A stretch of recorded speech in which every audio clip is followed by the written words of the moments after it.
what's going on, everybody? It's me again, Golden Blue Dude, and yeah, if you haven't already, go ahead and hit that like and subscribe button. What I do, college football videos and some college basketball videos every single day. Now, I know, I went 3 days without doing a video, but I was sick as a dog. That rarely happens, and that was the first time that had happened in like 19 months. So, it is what it is. Something finally got me down. But I'm back, second day in a row, feeling even better. Also, don't forget to check out my Patreon page. Much wider selection over there, and that's where you will find Gold and Blue Dude merchandise. And don't forget that Gold and Blue Dude does have a TikTok channel, so go check out my TikTok videos. And today we're going to be talking about, well, marijuana. Yeah, I usually stay away from the drug issues, stuff like that, but this one actually affects college football or the NCAA in general. So the NCAA is actually relaxing their standards on THC, a chemical that's found in marijuana. The previous threshold was 35 nanograms. Now the threshold will be 150 nanograms. That was labeled by a professor, chemist, whatever you want to call him, who knows a lot about this stuff. He called it an attribute of a pretty dedicated cannabis user. So 150 nanograms would indicate that a person uses cannabis on a regular basis. So yeah, definitely way more relaxed. So here's how the current steps would work.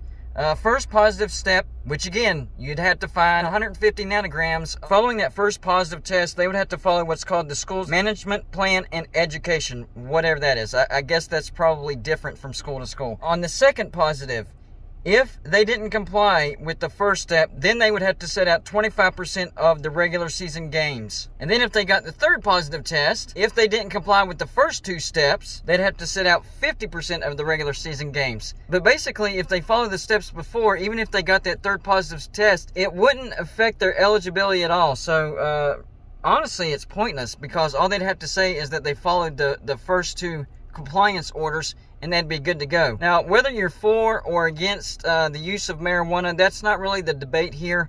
Although, really, if you look at it, the reason marijuana was outlawed was because of big tobacco. The facts are, you cannot overdose on marijuana. You cannot get addicted to marijuana. Having said that, that's not me encouraging people to go out and start smoking pot. No, that's not what I'm saying at all. I'm just saying, make sure you do your research before you form your own opinion about something. We all know that marijuana is now being legalized all over the United States, both for medical purposes and recreational purposes. Why did that happen? Well, they finally figured out a way how to tax marijuana.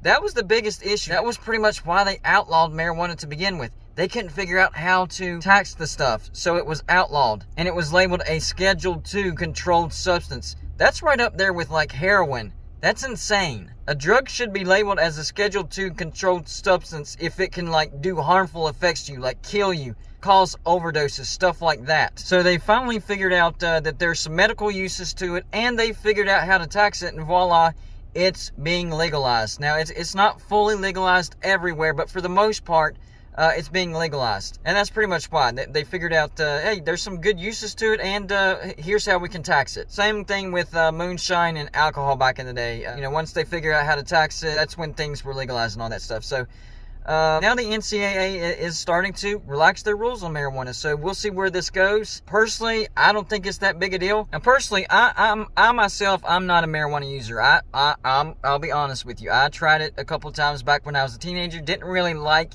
how it made me felt, so I'm not big on marijuana. I'm not a marijuana user. But I will say that I have Crohn's disease, and it's been found to be beneficial for people that are trying to gain weight because marijuana makes you hungry. It makes you want to eat, and that helps you gain weight. I just don't like the side effects. So that's not how I like to feel. But for some people, they enjoy that feeling, and it looks like now things are starting to relax quite a bit when it comes to the marijuana issue. But I do know that this is a touchy subject, and some people feel very strongly about it. So I expect to see some comments on here. So let me know in the comments section how y'all feel about this particular subject. And of course, I'll leave my opinion about your opinion. That's all I got for you for this show. Like and subscribe if you haven't already, and I'll see you on the next show.